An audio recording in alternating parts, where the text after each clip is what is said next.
Hey everyone, this is Millennial Investor here with an update on filing taxes with regards to Lending Club and Prosper. It's been quite a journey. I did file my taxes by that April 18th deadline, but I was kind of burned out after doing so, so I kind of took a break from making videos. But I've recovered, and I'm going to kind of talk to you about the process. So, first of all, I decided to start with H&R Block because they were the service I used last year. And in terms of inputting the information for Lending Club and Prosper, I was relatively simple. So I was able to type it in and it was able to register it fairly quickly and things were going well. The issue with H&R Block was I was having difficulty with my stock information because I've been using this service known as Robinhood, and it's a free service. You're able to buy and sell shares of different companies for free. And because it's free, I've been kind of excessively buying and selling things, and I've racked up about 900 trades for 2016, and I couldn't find an automatic way of importing them into H&R Block, so I decided to bail on the service because I didn't want to type in 900 trades by hand. Then what I did next was I went to the one that I've seen advertised a lot, and it's called Credit Karma. And let's just say Credit Karma is garbage. And that's just my personal opinion. If you used it and you like it, that's fine. The reason I don't like it is because everything you have to enter manually. Everything from Lending Club, everything from your stocks, you have to enter in manually. And the interface, at least for me, wasn't the fastest. It was a slow interface. You had to go through multiple screens to input one thing. And in terms of, let's say, my wages and things like that, there were fields that were missing. So I couldn't enter. Let's say I made money from two different counties or in two different counties for the same state. I couldn't enter information for each individual county, and I didn't know what to do, if I should just lump it together. But there was just discrepancies, and if you have a tax service that's 97% correct and 3% incorrect, you can't use it. And that's kind of where I felt Credit Karma is at the moment. It is a new service in its infancy, so I think it would work better with just simpler tax returns.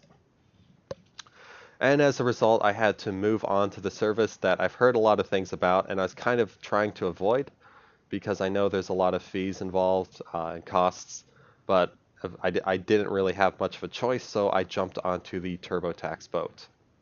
And the great thing about TurboTax, even though it is expensive, and I spent $35 just for the software, and then I think it was like another 80 or so to file everything, that you are able to automatically compile all your information from multiple different sources, and I'm going to kind of show you a little of that. So TurboTax worked really well. I was able to file my taxes in probably under 2 hours, and I think I got my returns and everything in a couple weeks. So everything worked really well using this, and the reason I did avoid it was because of that initial cost. But I think they've set things up really nicely. So the online program couldn't use that because you're still limited to about 500 trades, and I had made 900 on Robinhood. So I had to actually download it, and this is the downloaded version of TurboTax. You can kind of take a look at my income for the year. So I'm about 50,500 plus a few other things here and there. In terms of the Lending Club and Prosper side of things, though, the categories are the stocks, mutual funds, bonds, others, as well as the 1099 OID. And if I click the update button here and then continue, you'll see that Lending Club and Prosper here, that's my interest. And this was automatically imported. So it did the calculations, it imported them into the correct fields, and I'm fairly confident that it did it right. And let's say I wanted to add another thing or another OID from another place, I just go to add another payer.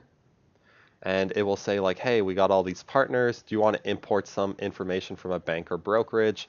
You click yes, and they have a ton of services or a ton of, I guess, partnerships that they have. You select one of these, you click continue, and then you enter your account information for that site or whatever they gave you on a form, and it will automatically import that into TurboTax. So it saves you a heck of a lot of time. So that's my 1099 OID, and that's just interest, short-term interest, I believe. There wasn't anything long-term. In terms of I believe this is buying and selling. So since I bought and sold some notes, let's go ahead, click here. And you can see those are the two services. So the Folio Investments, and I believe this is the Lending Club one.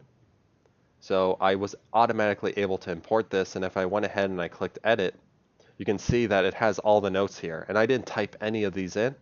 It typed them in automatically, and it put all that information in there. So it saves me a lot of time. As the Prosper one, and even though this is no longer, associated with Prosper, I was still able to import it in, and that just saved me a heck of a lot of time dealing with taxes.